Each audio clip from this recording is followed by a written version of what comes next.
Ladies and gentlemen, welcome to the channel. You know who it is. It's World of Wrestling. I'm giving you a brief open to this show for AEW Dynamite August 31st, 2022 review. Guys, I mean, Dynamite's going into the main event. And I'm just going to give you guys like a short 5-minute brief intro to this review, and then I will come back with the rest of this review to give you guys my insight. Tonight was a big problem, and it's about CM Punk and this whole entire situation. I don't blame CM Punk for anything that's going on. He doesn't make the final decision on anything. This is all Tony Khan's booking. And I think it's terrible booking at that. There is no reason that the two champions shouldn't exist still at this point in time. We should be getting champion versus champion at All Out. I don't know what the hell Tony Khan figured what we got last week was good, but he squashed CM Punk. He lost the championship. He played out a storyline injury like as if he re-injured his foot. And then he's showing up next week on Dynamite, which was tonight. And he's walking around as if nothing is wrong. And on Rampage, they were talking about how he hurt his foot and all this. And now he's saying his foot is all better out of nowhere. This is absolutely absurd. It makes absolutely no sense. And it's insane. The promo by CM Punk, I will give him credit. It was very entertaining when he finally got woken up by his guy that trained him and slapped some sense into him. But let's be honest, guys. There was no reason for any of this. We should have had a great promo between Moxley and him, both being champions, and them cutting the most beautiful promo for a go-home show to go to All Out for us to see this main event. That's what we should have been getting. It should be unpredictable. In the situation with both of them being champion, it would have been very unpredictable who could have won and became the official World Heavyweight Champion. They could have went with Moxley, turning him into a heel if they wanted to. They could have made CM Punk win and then move forward with the CM Punk MJF storyline in the future. There was all kinds of situations they could have went with. But instead, they decided to have CM Punk pretend he injured his foot, come back next week, and have no injury. This makes absolutely no sense to me, and that's why I'm so upset right now. And on top of it, it's very predictable who's going to win. And if it isn't predictable, which I predict Jon Moxley's supposed to retain, and we have CM Punk win the title back, what was the fucking point in the first place of having Jon Moxley beat CM Punk on that Dynamite episode last week? It makes no freaking sense. This is illogical booking, as if Vince McMahon was writing this shit. This pisses me off because the promo work has been excellent. Moxley has been great. CM Punk did a good promo as well when he was standing in that crowd saying he's going to have to kill him to beat him this time around. And he should have never had that match in the first place. And instead, we're sitting here watching a Dynamite episode where CM Punk is walking around when last week we see him crying his eyes out and screaming in agonizing pain as if he re-injured his foot. Folks, this does not make logical sense. It makes CM Punk look like a fucking weakling. And on top of it, it makes CM Punk look like a fucking retard. It makes no sense. I'm pulling for Jon Moxley. I hope he gets booed out of the fucking building and pisses every Chicago fan off 100%. Call me a villain. Call me the bad guy of the YouTube platform. I don't give a shit. This is bullshit. You wanted CM Punk to be in the main event. You wanted CM Punk to look good. Well, what you did last week was not helping CM Punk look good whatsoever. So now my attitude is fuck CM Punk. I want Moxley to stay champion, and I want Moxley to continue on as World Heavyweight Champion and go up against MJF and have MJF beat him. Because actually, MJF's first person he faced for a World Championship opportunity was Jon Moxley, and he lost. And Jon Moxley fucked him over because he used the Death Rider or the Paradigm Shift, whatever you want to call it, when it wasn't legal to use in that match in the first place, but he pulled it off and won anyway with that move with the referee not seeing him doing it. So I'm okay with Jon Moxley winning and then MJF coming back later on in the future to challenge for the World Championship. I have no issues with that whatsoever. And to be quite frank with you, I'm over the CM Punk love fest that Tony Khan has for this guy. Tony Khan is making me hate CM Punk than CM Punk himself, to be quite frank with you. This is ridiculous. And I hope Tony Khan wakes the fuck up, because if he has CM Punk win, I'm going to have a huge problem. It'll even be worse than anything else. Take the title off of him and then put the title back on to CM Punk so he can have the big hometown moment? Give me a fucking break, man. This is ridiculous. Anyway, guys, I will be right back in just a few short moments after I finish up the main event, which so far has been looking pretty entertaining. But overall, I mean, most of the show was positive. This was the only bad end of things of the show that I thought was really something to complain about and be upset about. But overall, the show has not been bad. Anyway, guys, I'll be right back in a few short moments. Speak to you soon. Bye.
Alrighty, fellas, I hope you enjoyed that small little intro music leading into the rest of this AEW Dynamite August 31st, 2022 review. The rest of the show wasn't all that bad. Like I said before, CM Punk and Moxley match kind of gotten ruined in my opinion. I think that both championships should still exist and that we should have some unpredictability leading into the pay-per-view. Now we just got a big giant all-out mess, is the way you could put it. Anyway, I got Matt87 Eagle buzzing in with text messages saying I shouldn't be making a big deal out of this and that it's not a huge thing because the match was going to happen regardless. Boy, it's funny when you're a mark. I'm a mark for AEW, I'm not going to lie. I love AEW. I'm always going to be a fan of AEW as long as they stick around. But when I see something that's messed up, I'm going to call them for their mess up. I'm not going to just sit there and go, oh, well, it's okay because I'm a fan of AEW. No, I'm not going to do that. I'm going to go ahead and tell it like it is. Now, you guys can disagree with me all you want. You have a right to do that. This is America. Freedom of speech. Now, some of you might be from other countries, and there are there's other countries that are a democracy, just like the United States. But again, just because you may disagree with me, it's not going to shut me up from stating my viewpoint and fact. By fact, there was no need for a champion versus champion match that was a squash match that looked like a burial of CM Punk practically. You made CM Punk look like a fucking weakling and just doubled down on that weakness with CM Punk tonight. And I may be getting pissed off or sounding like I don't like CM Punk, and to a certain extent I kind of don't, but I also see the value in CM Punk and what he can bring to a promotion. But when you practically get on your hands and knees and suck the dick of CM Punk, which is, I'm referring to Tony Khan on this, that kind of pisses me off. Didn't have to do any of this shit. And I don't blame CM Punk for anything that happened, like I said earlier in this video. But let's be honest, man. Tony Khan is showing fucking favoritism. I mean, I got a gut feeling we're going to see CM Punk win the World Heavyweight Championship back from Jon Moxley. And if that was the case, if that's the direction that Tony Khan was going with, I'm totally fine with that. I mean, CM Punk, Moxley in the hometown of CM Punk in Chicago, I wouldn't have CM Punk lose the world championship in his hometown. I would have had CM Punk defeat Jon Moxley. Only if Jon Moxley and CM Punk were both champions going into this pay-per-view. Now, we got a situation where there's a strong chance that CM Punk is going to win in his hometown and give Jon Moxley a 2-week reign. That sounds very familiar of something they did to Bray Wyatt in WWE. That's pretty fucking sad. And you're going to tell me in the history books of AEW that the reign that Jon Moxley had in his second run with the interim championship does not matter or even exist in the history books. That's fucking pathetic. That is pathetic. I am truly, truly pissed. If they go with CM Punk at All Out to win back the World Championship, what are we doing here? What is the point of Jon Moxley beating CM Punk on a Dynamite show in Cleveland? So we can say, hey, one beat one in his hometown and the other beat him in his hometown? Or let me correct myself. One won in his hometown and the other won in their hometown as well? What is this? Let's pass around W's here? Like, what the fuck are we doing? It's real simple. You could have gone with CM Punk, you could have gone with Jon Moxley, with both of them being champion going in. And either one would have been fine. Probably would have suited more towards CM Punk since he is the hometown guy. And there's MJF waiting in the wings to smear the living shit out of CM Punk. That is the story you want to tell. And that is the heel that you want to pass the title over to, since CM Punk managed to get Wardlow to turn on MJF in the first place. So there you go. That makes perfect sense. They still can go in that direction, but then again, at the same time, you got Jon Moxley losing the world championship after only officially being the world champion for 2 fucking weeks. That's pathetic. And I don't like that decision. I really don't. That is a shaft to fucking Jon Moxley and the hard work he put into the interim championship. And it shows a lack of care just because you favor CM Punk over the other guys in the back. And I'm sorry, but that's just fucking retarded. And if you guys still, after everything I have just said, I said everything that is fact. You cannot deny me of what I just said. I said fact. I'm not going based off of emotion. I stated CM Punk should win in his hometown, but both titles should have been on both performers, both wrestlers. Both CM Punk and Jon Moxley should still both be world champions, and CM Punk should be winning in his hometown. Now you give Jon Moxley a run with the world championship officially for nothing. For what? A 2-week token run? That's all it's going to be in the history books for Jon Moxley. And then he's going to have to pass the title over to CM Punk. Come on. I'm still talking about this because Jon Moxley came out in the initial portion of the show, cutting a promo, giving me hope and reason to tune in for All Out live and buy the pay-per-view.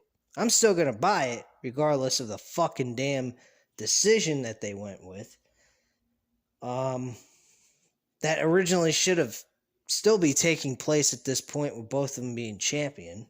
But I'm going to stop reiterating that. I've said that about 1,000 times in this fucking video already. But come on, guys. Let's be real.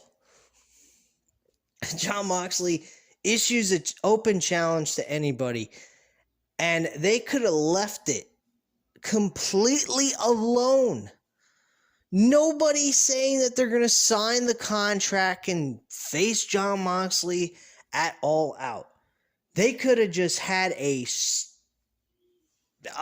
complete who the fuck knows is going to challenge him for the fucking belt. And you know what? If they would have just went with CM Punk, I wouldn't be as mad as I am right now. Because what they did later on in the show, CM Punk is looking like a little fucking bitch. Secondly, he did a storyline injury with his foot, which would have made no fucking sense, actually, to even do this match in the first place.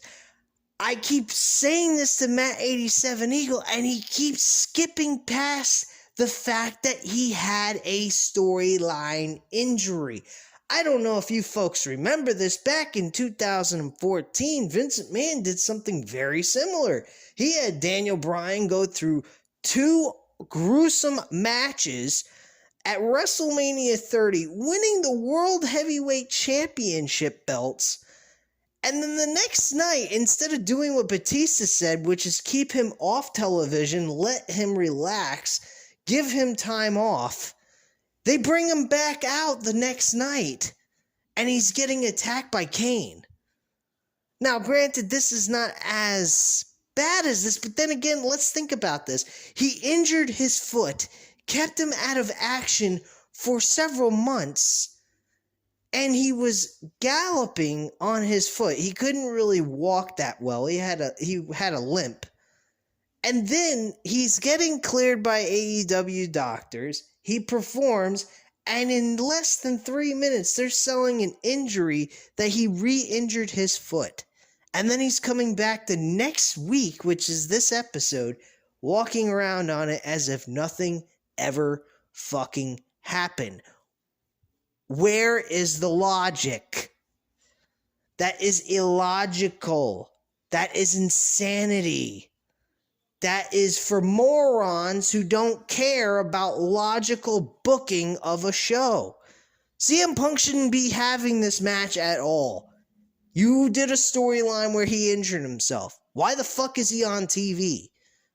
They showed him on Rampage grabbing at his foot, and he's in severe pain. And he's saying that he thinks he re-injured his foot. That makes absolutely no fucking sense. Now, after all this talking about this, which I'm going to stop because I got to get to the rest of this review, and I'm sure you guys are fed up of listening to me say the same shit over and over again about this.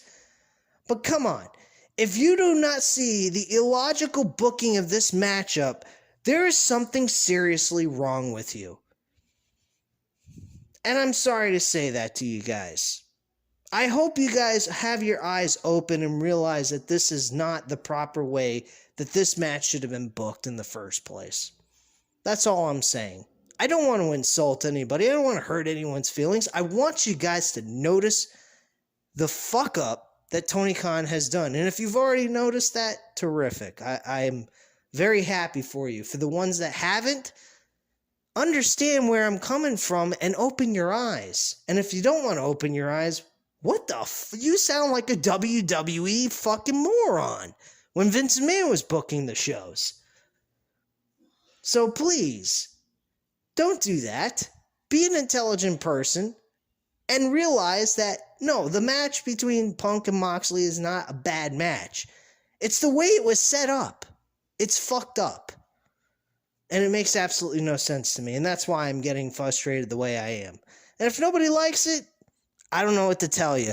I'm speaking reality, and that's why I'm getting mad, because it makes no fucking sense, and it's not realistic. That's all I have to say. Anyway, Jon Moxley issues the challenge, so we have an open challenge. They could have left it alone like that, like I said before, had a surprise opponent for him. Maybe somebody from New Japan Wrestling. They could have had fucking Okada come in, maybe. They could have gotten Okada to show up for this fucking show and had Okada versus Jon Moxley for the World Heavyweight Championship. I mean, you could have had anything happen. And they didn't go that route. They could have had Sami Callihan. Shit, they're fucking getting Motor City Machine Guns into this pay-per-view. They're Impact wrestlers. They could have had Sami Callihan coming into this damn show and brought him in to face Jon Moxley in a hardcore match. That would have been a fucking great match, seeing these two guys go at it. They'd have killed each other. I mean, people wouldn't have went home unhappy, I'll tell you that much, without CM Punk being there. But, you know, CM Punk's a big draw. I'll give them that. But the way they had it, it was wrong. It's wrong, it's fucked up, it's illogical, and it's a WWE Vince McMahon type of move in my book. And that's all I have to say on that. But Jon Moxley cut a beautiful promo. He was excellent.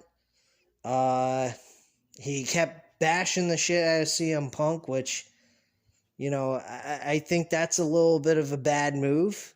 I don't think that's smart, because he's already expressed how he feels that CM Punk is a best in the world joke. And he's already expressed that. So why continuously hammer it into the ground? I guess you guys would say the same thing. Why do I keep hammering the fucking CM Punk Jon Moxley idea into the ground? Well, I'm done. So I apologize if I went too far on the rant with that. But yeah, that was pretty much what took place there in a nutshell. Some random dude showed up after he laid the contract in the middle of the ring. And it was CM Punk's trainer, who I didn't know about until later on in the show. And he picked that up, put it in his pocket, and walked away. I was like, what the hell is this? So I was like, a production guy getting involved in a storyline? Okay. So later on we find out who this guy actually is. And he's a former trainer of CM Punk when he was getting into the business. So that was pretty much that. Next, we had a backstage interview by Tony Schiavone. Tony Schiavone interviewed Chris Jericho about Bryan Danielson for his match at All Out. And Daniel Garcia showed up, and he pretty much stated that he is a Chris Jericho guy. And that he believes that Chris Jericho can beat Bryan Danielson clean. He doesn't need his group to come in to help him. He believes he has enough talent to be able to beat Bryan Danielson and walk away the victor of the match clean. I liked it. I thought it was good. This led to their opening match, which was Jake Hager and Bryan Danielson. Boy, if there's anybody that deserves to be challenging for the world championship outside of MJF at this point, it is Bryan Danielson. Bryan Danielson has been doing the best wrestling and the best entertainment of everybody at this point. He has had some very, very entertaining matches, and he has been at the top of his game like he was in WWE. This guy is unfucking real. He took a beating from Jake Hager, and Jake Hager wasn't giving him no love taps in the middle of this match. Jake Hager was giving him full frontal forearms to the fucking head and literally beating his ass. He must have been sore after this match was over. And he could not make him submit either. He had to win with the running knee like he used to back in WWE days. And I don't think Bryan Danielson has won with the running knee in AEW at all. Honestly, I think he's won mostly with submission holds and his Bella Lock submission hold that he does. The running knee, I believe he's used, but he has not actually used as a finish to the match. So, this was very, very interesting. After the match was over, he was attacked by JAS, and this eventually led to Chris Jericho getting in the middle of this ring, getting in the middle of the ring, and bringing in a chair. Well, as Daniel Garcia said in the back, he wants to see Chris Jericho win clean and be the Lionheart Chris Jericho that didn't need to cheat or do anything that was dirty and just use his wrestling ability to win the matches. So he goes ahead and he grabs the chair from Chris Jericho from behind, and Jericho gets upset. And Bryan Danielson gets a little bit of revenge on Chris Jericho and then smiles at Daniel Garcia for the assist, which he didn't intend to do in the first place. Jericho was pretty upset with him. Garcia was a little sad that Jericho, suffered a disadvantage over Bryan Danielson. That was not his intention, but he wants to see Chris Jericho win the match clean. So that's pretty much what's going on there. It's a nice story. I like it. I think it works. I think this was a great match. Good opener. It had everything going for this match going into the pay-per-view. I think this was a solid way of closing out their storyline into this pay-per-view. So kudos to both Jericho and Garcia and Bryan Danielson. The three of them actually have made this storyline very entertaining. Where they go with it, I'm not sure. I don't know if Bryan Danielson gets help from Daniel Garcia to make sure that the odds are even, or that Daniel Garcia is playing an act and convincing Danielson that he's on his side, but in reality he's not, and he's still with Chris Jericho in the end of all this. So I'm not sure. But it should be pretty entertaining to see how it goes down. This is a good built-up storyline. This I liked. So I have no complaints about the Bryan Danielson Chris Jericho storyline. I think it's a solid way of building up towards this pay-per-view. So good job by AEW on their part with this. Next up, we had the so-called group called the Wingmen, which I never heard of them before. The Librarian was one of the members of this group. And then you have Dolph Ziggler's brother, who I don't give two flying shit shinolas about. I don't care about this entire group. Why they were there in the first place, it made absolutely no sense, but they went ahead and were destroyed by W. Morrissey. W. Morrissey, formerly known as Big Cass, if you're not familiar with his name, has been spending most of his time in Impact Wrestling. He has really improved his look. He has overcome drug addiction and went through rehab, and he is healthy as an ox, living a very healthy lifestyle. I'm very proud of him, and I'm happy that he's turned his life around and is a lot more successful than he was back in WWE.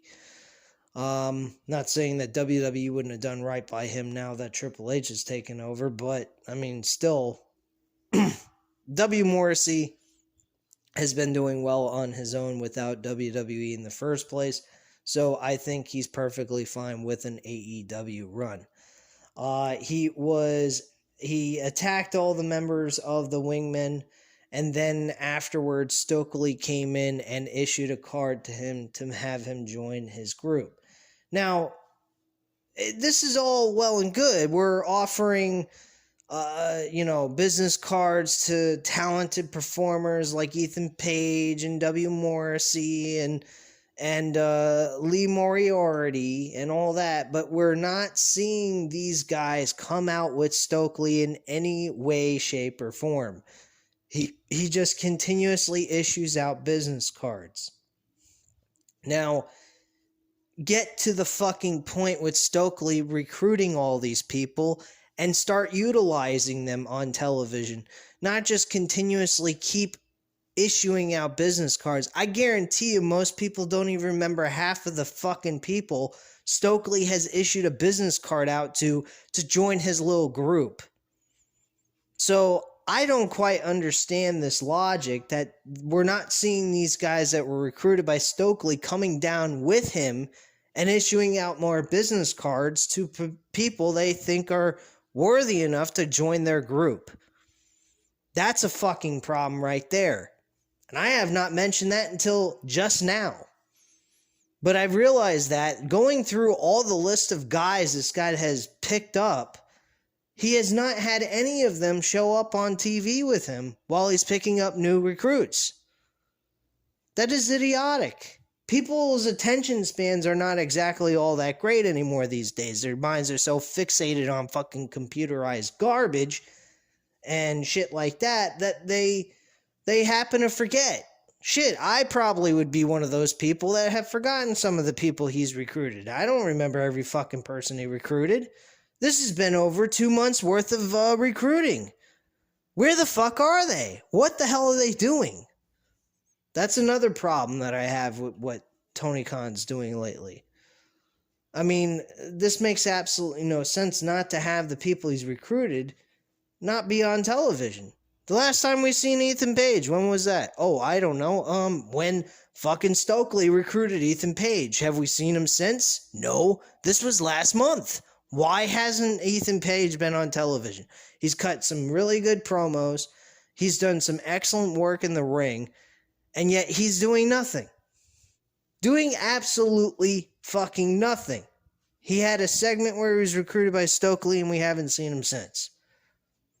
Come on, let's get to the point here. Let's start seeing them come out as a faction and recruit new people that they deem worthy enough to join their group. And if we're not doing that, what the fuck are we doing here? Please, get to the fucking point.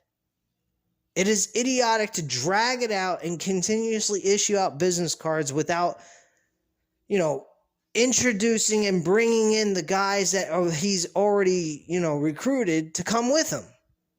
They should be looking at the talent in the middle of the ring going, telling Stokely in his ear, you know what, I think you might be onto something. This guy might be the right guy for our team. He's doing something. Have these guys in some fucking matches, for goodness sakes. They could have had them part of the 6-man tag team trios tournament if they wanted to. I don't understand what the fuck they're doing with this storyline at all. It seems intriguing, but at the same time, it's also like, okay, you're passing out business cards, but your team is not coming along with you, and maybe, giving their 2 cents into Stokely to maybe issue out some more business. Issue out a business card to this person that they deem is worthy of their team. It's like wasting talent away for no good fucking reason at all. That's just the way I view it. Alright, so next came up was the a match between Sheeta and Tony Storm teaming against Britt Baker and Jamie Hayter. Jamie Hayter and Britt Baker suffered a loss. Britt Baker was the one who ate the W, actually, with Sheeta getting the W for her team. I don't know where they're going with this. From what I heard, rumors going around that Jamie Hayter is supposed to be the one that takes the AEW Interim World Championship. I like that idea. I think that would be perfectly fine. It would be unpredictable. I don't think anybody would suspect her to win. Tony Storm's another option. That would build to a Thunder Rosa heel turn and turn her into a villain.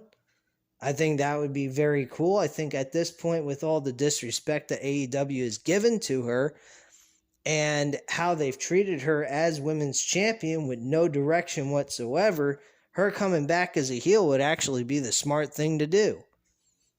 And it would give Toni Storm a moment to be the leader of the women's division and see how she rolls with it. And then with these two being friends at the time before the injury, it would be a great story to tell. So I think Toni Storm would be a great option. I think that's the number one option. The other option is Jamie Hayter.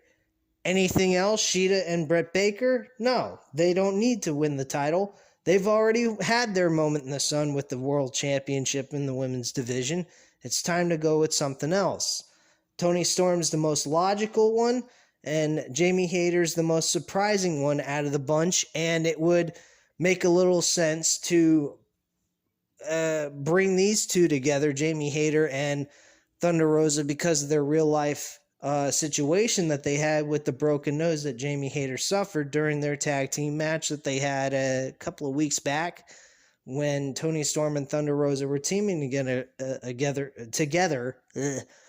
against Jamie Hayter and Britt Baker. So either one of those two are fine in my opinion.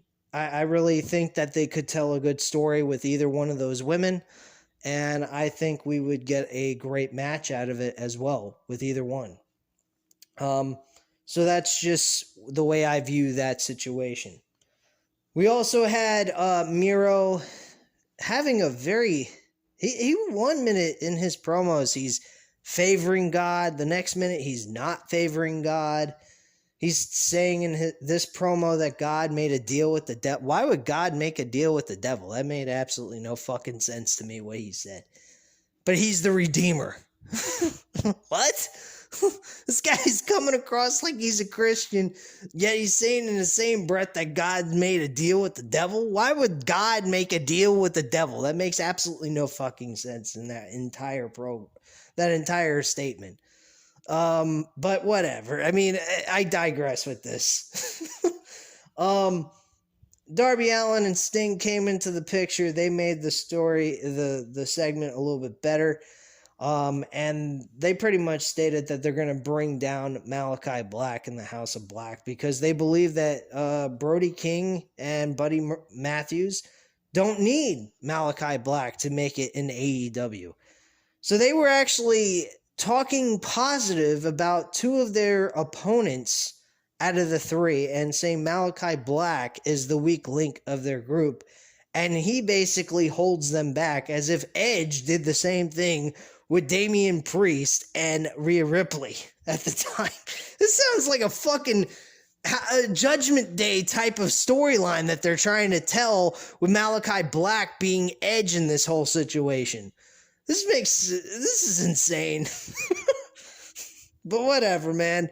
I mean, I think it's going to be a good match. I really do. But as a story being told, I mean, they kind of make sense, but they kind of don't.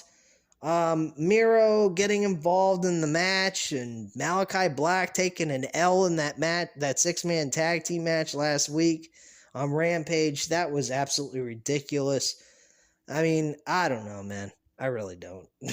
But like I said, the match should be very entertaining and worth watching on the pay-per-view at least. So the next segment was All right. So it was actually CM Punk's was the next segment after the Miro uh video package that they did with Darby Allin and Sting with him. So I'm not going to reiterate that. You guys already heard all that. Um, so there you go. The next thing was actually Christian Cage and Jungle Boy talking about their match with Jim Ross as the guy that would be the interviewer for this entire segment. Then these two would not be allowed to touch or physically harm one another during this segment. So it was just a clear cut, just discussion, last discussion about why this is and what's going on between these two. Christian, well, Jungle Boy said that, Christian Cage, I thought was a different person, but he really wasn't. His true self finally came out, and he's really just an asshole, basically. Christian said, "Look, I was just trying to be a father figure to you." He's kind of like backpedaling here. I don't know why he's continuously leaning towards I'm a father figure type of role at this point now that he's turned his back on Jungle Boy and he treated him like shit, but that is the Christian Cage CLB, creepy little bastard type of move that Christian used to do back in WWE days. So it makes perfect sense. So Jungle Boy comes back with a remark saying, "Look, my father showed me how to be a man, and at the pay-per-view, you're not facing Jungle Boy, you're facing Jack Perry." So apparently, Jungle Boy is not his name at this point. Maybe this is a permanent change. Maybe he's going to go by his real name. Possibly. I'm not sure. But this storyline I've enjoyed. I think that this is going to be a great matchup. I think this is going to be a breakout opportunity for Jungle Boy and make him into something. There's also Luchasaurus that we have yet to address he's kind of like the elephant in the room, I guess you could say, to see where he stands. Is he going to betray Jungle Boy and go back with Christian Cage and all this was a ruse to make Jungle Boy think that Luchasaurus had his back all along and it was just all a big giant load of bullshit? So that's a possibility of taking place, and Christian Cage could win this match regardless, thanks to the help of Luchasaurus, which I'd be fine with. We could continue this storyline and end it at Grand Slam if they wanted to go in that direction, if they have any more creativity to push along to make this storyline more entertaining and continue to push on television. So if not, then I would just reintroduce this match at Grand Slam as one of those, Dynamite pay-per-view type matches and end it there. And that's what I would do. Just my viewpoint on that. Maybe someone else could come up with something better than that. And if you can, terrific. Let me know in the comments section down below how you would end this whole storyline, because that's the best way I would end it. Anyway. Moving on, we had Wardlow and FTR teaming together against a couple of jobbers. They beat them in very quick fashion. Nothing really much to talk about there. Next up, we had Jon Moxley come back out. He accepted the challenge with CM Punk, and he pretty much stated that he is going to give him more violence than he has ever experienced before in his entire career in a professional wrestling ring. And he's going to mop the floor with CM Punk in his hometown. He got a lot of boos in this situation. And Jon Moxley is looking like a fucking heel going into this pay-per-view. Now, granted, this is in Chicago, so he's going to get the boos regardless. I honestly am deadly afraid of the fact that they're just going to give the title right back to CM Punk, giving him a two-time title reign, with Moxley having his second reign end in less than 2 weeks. Again, I digress from this. I've already stated my feelings on this. I'm not going to continue to go on about this. but you get my drift to why I feel the way I feel. The next segment after that was a fatal 4-way match. We had Rey Fenix, we had Roosh, Dante Martin, and Wheeler Yuta. Wheeler Yuta actually picked up the victory over Dante Martin in the middle of this match. There was a lot of fast-paced action that took place in this match. Very enjoyable for the wrestling work fan, I would say. This was fun. I enjoyed it for what it was. I mean, again, like I said, the storylines is kind of an important thing to utilize on the show, and we're kind of not getting that as much as we used to from Tony Khan. So we need to start seeing something like that taking place. About the only storyline that was really built on this entire show was Bryan Danielson, Chris Jericho, Jon Moxley, and CM Punk, and Christian Cage and Jungle Boy.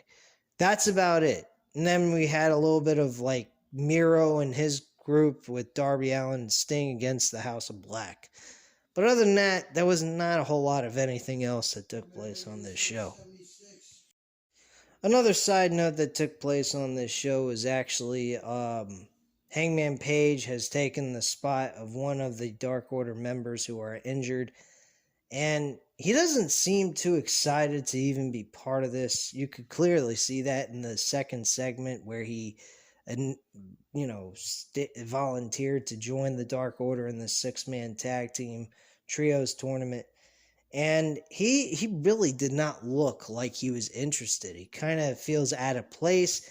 Ever since he lost that world championship, I've got to say he has not done much of anything.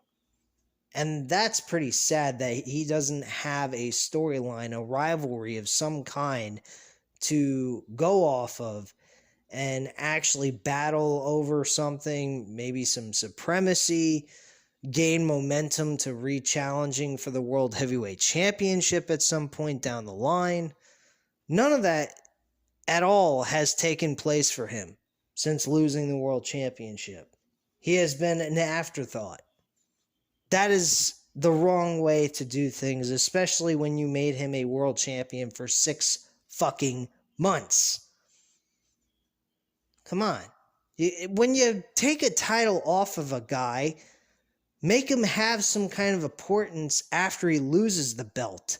Not put him in, Never Neverland where nobody fucking gives a shit about him. I mean, this guy became an afterthought just because he lost the world championship. Okay, he lost the world title. It's time to forget about him. Put him in the back. Let him go eat that catering food. What? Come on, man. Give this man some fucking respect. He did a decent job with what he had as AEW World Champion. So, I think he deserves a little bit more respect than this fucking trios shit with the Dark Order. Shit, there ain't even a fucking group of guys left from the Dark Order that's left. Practically don't even have the Dark Order anymore. Dark Order were fucking great. And they destroyed them after Brody Lee passed away. Made them into a fucking joke. Which, again, I don't understand why they went in that direction, but they did. Following that, we had the main event. It was Kenny Omega and the Young Bucks against Will Ospreay and his tag team partners, which were Mark Davis and Kyle Fletcher are the tag team partners of Will Ospreay. They're called the United Kingdom. And this was a great matchup. I enjoyed this main event that they had to offer. The Trios tournament, I have to admit, despite the fact there's really no major storyline going into this, there's a whole lot of great action and great work rate that takes place in these tournament matches that they've been doing for the Trios titles. The problem is what's going to happen after we get out of the all-out pay-per-view? Where are we going to go with a storyline here with the Trios tag team titles? I mean, we got not much to work with here.